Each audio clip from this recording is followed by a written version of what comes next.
रची थी। Collection agent से लूट की साजिश। 24 घंटे के पूर्व ही सेंट्रल जोन की पुलिस टीमों ने किया खुलासा। थाना महानगर में 19 सितंबर की रात को हुआ लूट का प्रयास। 3 अभियुक्तों को गिरफ्तार करके पिस्टल व कारतूस बरामद। घटना के खुलासे के लिए 500 सीसीटीवी कैमरों की फुटेज खंगाली आगरा से खरीदी गई थी। वारदात के लिए पिस्टल व कारतूस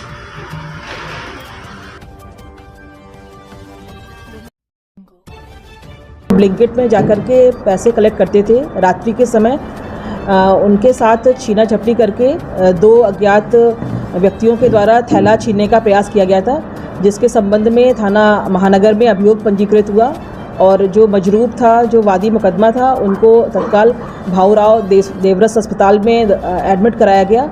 और इसके बाद जो मध्य जोन की सर्विलांस टीम, थाना महानगर की टीम तुरंत इस घटना के अनावरण हेतु सीसीटीवी कैमरों का, जो कि लगभग 500 के आसपास सीसीटीवी कैमरों का अवलोकन किया गया और आसपास पूछताछ की गई, जिसमें कि 24 घंटे के अंदर 3 जो अभियुक्त हैं उनको गिरफ्तार किया गया और जो घटना में प्रयुक्त जो असलहा था उसको भी बरामद कर लिया गया है। मैम, कितने की लूट बताई जा रही है? जब ले जाते कितने पैसे इनके पास? देखिए, इनको जो इसमें ब्लिंकिट में काम करने वाला जो कर्मचारी था, उसके द्वारा ही इस घटना की मुखबिरी की गई थी और जिस समय ये घटना जिस दिन की गई उस समय उसके पास लगभग 1.25 लाख के रुपए के आसपास रुपए थे। मैम, ये लोग क्या कब्जे कर रहे थे इन लोगों की और रेकी करने के दौरान जो उसके रास्ते थे उसको कैसे चिन्हित किए थे, फिर एकाएक उसको रोक करके फायरिंग की गई?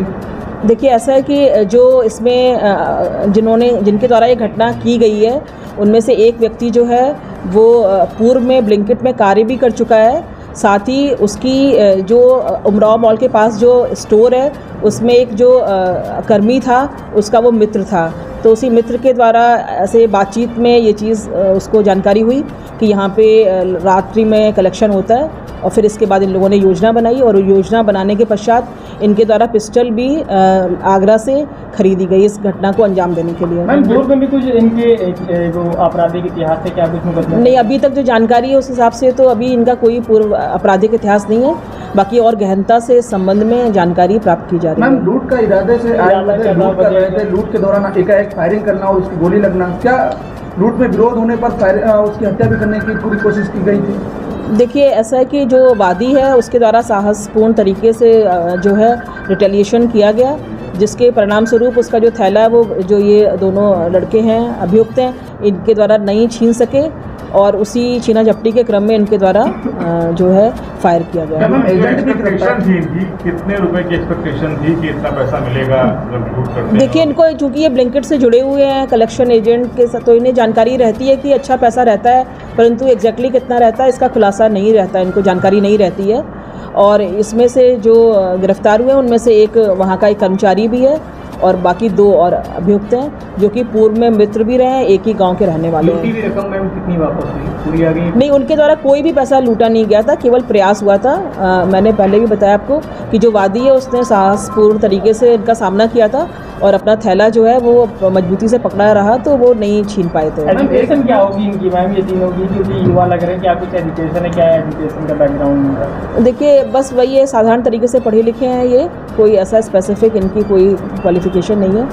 और ये इनमें से एक जो है वो उसका संभवतः अस्पताल भी चलता है और बाकी और जानकारी की जाए। प्लानिंग किसकी बनाई गई थी मैम, कौन मुख्य है इसमें अपराधी है? देखिए, इसमें जो ब्लिंकिट कर्मी है उसके द्वारा जानकारी दी गई थी अपने मित्र को, नवल जो है अभियुक्त, उसके द्वारा जानकारी दी गई थी देवेश